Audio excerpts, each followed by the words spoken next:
Number 1 కోటీశ్వరులు. ఇటీవలి కాలంలో కొంతమంది భారత కోటీశ్వరులు తమ నివాసం, పెట్టుబడులు లేదా వ్యాపార కేంద్రాలను విదేశాలకు మార్చుకుంటున్నారని వార్తలు వస్తున్నాయి.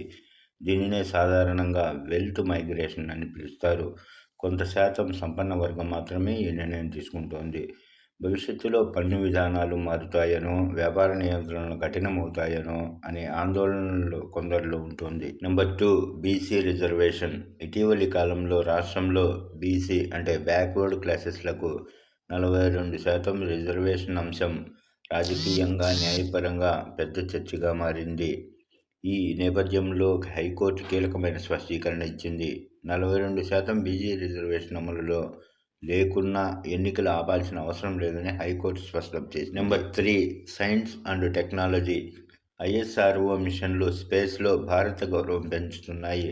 డిజిటల్ ఇండియా ద్వారా ప్రభుత్వ సేవలు డిజిటల్ అవుతున్నాయి.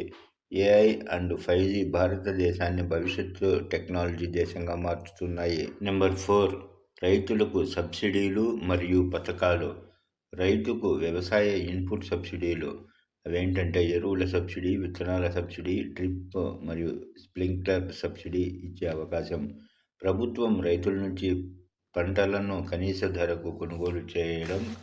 రైతులకు ముఖ్యంగా పీఎం కిసాన్, పీఎం ఫసల్ బీమా Yojana, soil health card, PM కృషి సించాయ్ యోజన వంటి పథకాలు అందించడంపై దృష్టి పెట్టింది. నెంబర్ 5 ఉద్యోగాలు మరియు ప్రభుత్వ నియామకాలు.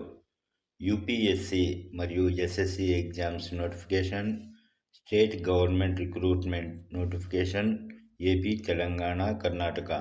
అంతేకాకుండా రైల్వేస్, బ్యాంకింగ్, డిఫెన్స్లలో జాబ్స్ అప్డేట్ వచ్చే అవకాశం ఉంది. అలాగే టీచింగ్ అండ్ మెడికల్ రిక్రూట్మెంట్కు సంబంధించిన అప్డేట్స్ కూడా ప్రకటించే అవకాశం ఉంది. Thank you for watching. Please like, share, subscribe.